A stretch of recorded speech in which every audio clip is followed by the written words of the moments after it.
لیکن حقیقت یہ ہے کہ یہ محض دھوکہ ہے، یہ محض فریب ہے.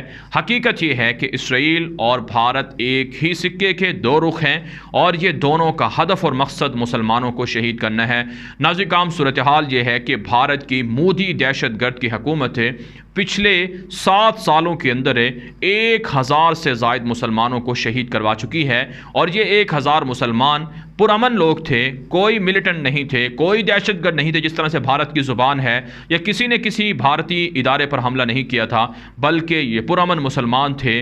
ناظرین کرام، آپ نے دلی کا واقعہ دیکھا ہوگا کہ 2019 کے اندر کس طرح سے دلی کے اندر مسلمانوں کا خون بہایا گیا، کیسے مسلمانوں کو شہید کیا گیا. مساجد کو، مدارس کو، گھروں میں گھس کر ہندو انتہا پسندوں نے دنگا فساد کیا، مسلمانوں کی املاک کو آگ لگایا.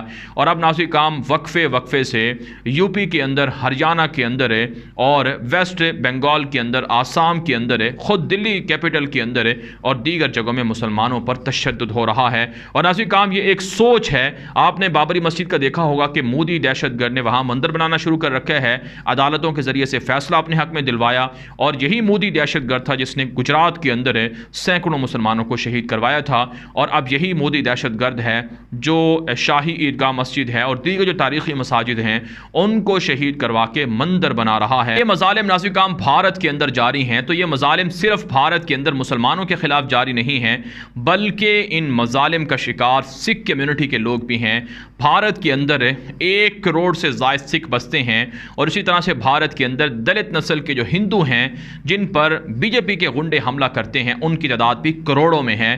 تو سکھ ہوں، عیسائی ہوں، دلت نسل کے ہندو ہوں یا پھر مسلمان ہوں، یہ سب مودی دہشت گرد کی غنڈہ گردی کا شکار ہیں.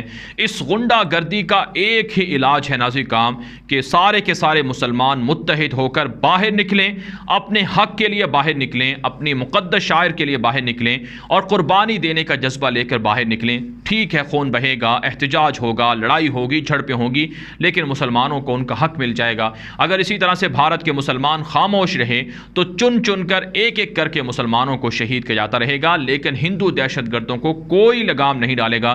ابھی جو ہریانہ کا واقعہ ہوا ہے جس میں آصف نامی نوجوان کو شہید کیا گیا ہے، اس واقعے پر کسی بھی ہندو انتہا پسند کو گرفتار نہیں کیا گیا. ناظرین کرام، اس سے پہلے دنیا نے دیکھا ہے کہ چھوٹے چھوٹے بچے ہیں ان کو چاقوؤں سے، چھریوں سے ہراساں کیا جاتا ہے، دھمکایا جاتا ہے. یہاں تک ایک بچے نے مندر میں جا کر پانی پی لیا تو اسے مارا پیٹا گیا، تشدد کا نشانہ بنایا گیا. وقفے سے یہ واقعات سامنے آ رہے ہیں، لیکن بھارت کے 25 سے 30 کروڑ مسلمان خاموش ہیں. اس لیے ناظرین کرام، بھارتی مسلمانوں کو اپنی آزادی کے لیے لڑنا ہوگا. آج بھارت کے اندر بسنے والے مسلمانوں کو قائد اعظم محمد علی جناح کا یہ منصوبہ شاید یاد آتا ہوگا کہ آزادی کتنی بڑی نعمت ہے. پاکستان کے لوگ آزادانہ طریقے سے زندگی گزارتے ہیں، آزادانہ طریقے سے مذہبی عبادات کرتے ہیں، لیکن ہندو انتہا پسند بھارت کے اندر بسنے والے مسلمانوں پر عتاب کر رہے ہیں، ظلم کر رہے ہیں، تشدد کر رہے ہیں. ناظرین کرام، اس کے علاوہ کشمیر سے بھی اچھی خبریں سامنے نہیں آ رہی ہیں. جیسا کہ آپ جانتے ہیں بھارت کی جیلوں میں سب سے زیادہ مسلمانوں کی تعداد ہے جو جیلوں کے اندر قید کر کے مودی دہشت گرد نے رکھی ہوئی ہے. وہی ناظرین کرام، اب خبریں سامنے آ رہی ہیں کہ بھارت کی درندہ دہشت گرد مودی حکومت کی جانب سے جو کشمیری مسلمان جیلوں میں ہیں ان کو کورونا ہو رہا ہے.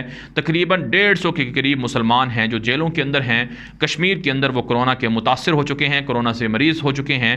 آپ جانتے ہیں محمد اشرف صحرائی عظیم حریت لیڈر تھے، وہ کورونا سے متاثر ہو کر شہید ہو چکے ہیں. انہیں شہید بھارت نے خود کروایا ہے، اور اسی طرح سے دیگر جو بھارتی مسلمان ہیں ان کو بھی جیلوں کے اندر کورونا کے خطرات ہیں، لیکن مودی دہشت گرد انہیں رہا نہیں کر رہی ہے. آج ناظرین کرام، کشمیر کے اندر 2 نوجوانوں کی لاشیں ملی ہیں جنہیں بھارتی فوج نے شہید کیا ہے. کل بھی 2 کشمیری نوجوانوں کو شہید کیا گیا. یہ سارے مظالم ہو رہے ہیں، یہ سارا تشدد ہو رہا ہے. ان کا ایک ہی علاج ہے کہ مودی دہشت گرد کے خلاف غزوہ ہند شروع کیا جائے، فیصلہ کن مارکہ شروع کیا جائے. جب تک ناظرین کرام بھارتی مسلمان غزوہ ہند کے نام پر مسلح ہو کر کارروائیاں نہیں کریں گے، ہندو انتہا پسندوں سے انہیں نجات نہیں مل سکے گی اور نہ ہی کشمیر آزاد ہو سکے گا. افغان طالبان طالبان کو آئیڈیل بنانا ہوگا، ان کی جو اسٹریٹجی تھی جہاد کی اسے فالو کرنا ہوگا، تب جا کر بھارتی مسلمانوں کو آزادی مل سکتی ہے۔ اس کے علاوہ ناظرین کرام بھارت کے اندر کچھ دیگر معاملات بھی ہیں جن میں کرونا وبا سے لاکھوں لوگ متاثر ہیں اور ہزاروں لوگ جاں بحق ہو رہے ہیں، ہلاک ہو رہے ہیں۔ اور اسی طرح سے ناظرین کرام بھارت کے اندر جو ایک طوفان برپا ہے، ایک سمندری طوفان ہے، اس سے بھی بھارت کی سمندری ریاستوں کے اندر تباہی پھیلی ہوئی ہے۔ مودی دہشت گرد نے پورے بھارت کو توڑ کر رکھ دیا ہے۔ خالصتان کی تحریک ہے، سکھوں کا احتجاج ہے، مسلمانوں کا احتجاج ہے، اور کورونا سے متاثر جو لوگ غریب ہیں، بے روزگار ہیں، ان کا احتجاج ہے۔ یہ سارے مظالم بھارت کی تباہی اور بربادی کی منہ بولتی تصاویر ہیں، منہ بولتا ثبوت ہیں۔ لہٰذا دنیا کو دیکھنا ہوگا کہ جس طرح سے نیتن یاہو کو ہٹانا ضروری ہے، اسی طرح سے درندہ دہشت گرد مودی کو ہٹانا بھی ضروری ہے۔ پاکستان اس کے لیے عملاً کشمیریوں کی مدد کرے، عملاً بھارتی مسلمانوں کی مدد کرے، گمنام ہیروز کے ذریعے سے بھارتی مسلمانوں کی حمایت اور مدد کی جائے، اور ہندو دہشت گردوں کا صفایا کیا جائے جو انتہا پسند ہندو ہیں۔ ہم ناظرین کرام یہ نہیں کہتے کہ بہت سے ہندو ہیں جو خود کمزور ہیں، مظلوم ہیں، جیسے کہ دلت نسل کے ہندو ہیں، لیکن جو انتہا پسند ہندو ہیں، بی جے پی کے جو غنڈے ہیں اور اسی طرح سے جو RSS کے ایجنٹ ہیں، دہشت گرد ہیں، یہ بھارت کے اندر بھی مسلمانوں پر ظلم کر رہے ہیں، کشمیر کے اندر بھی جا کر کشمیریوں کی زمینوں پر قبضہ کر رہے ہیں، مسلمانوں کو وہاں سے نکال رہے ہیں، اور اسی طرح سے یہ افغانستان کے اندر جا کر بھی مسلمانوں کو تنگ کر رہے ہیں اور پاکستان پر حملے کروا رہے ہیں۔ لہٰذا RSS کو، BJP کو اور ان کے جو اتحادی ہیں ان کو سبق سکھانا ضروری ہے، اور یہ پاکستان کر سکتا ہے۔ پاکستان کو عملاً اپنی فوجیں کشمیر میں اتارنا ہوگی، عملاً اپنے جو گمنام ہیروز ہیں ان کے ذریعے سے بھارت کو سبق، مودی کو سبق سکھانا ہوگا، BJP کو اور انتہا پسندوں کو۔ اس ویڈیو کے حوالے سے ناظرین کرام آپ کی کیا رائے ہے؟ اپنی رائے کامنٹ کے ذریعے سے ضرور ہم تک پہنچائیں، اور یہ ویڈیو لازمی دوستوں تک شیئر کریں تاکہ جو بھارت کے اندر مسلمانوں پر ظلم ہے اس سے لوگ آگاہ ہو سکیں، کشمیر کے اندر جو ظلم ہے اس سے لوگ آگاہ ہو سکیں۔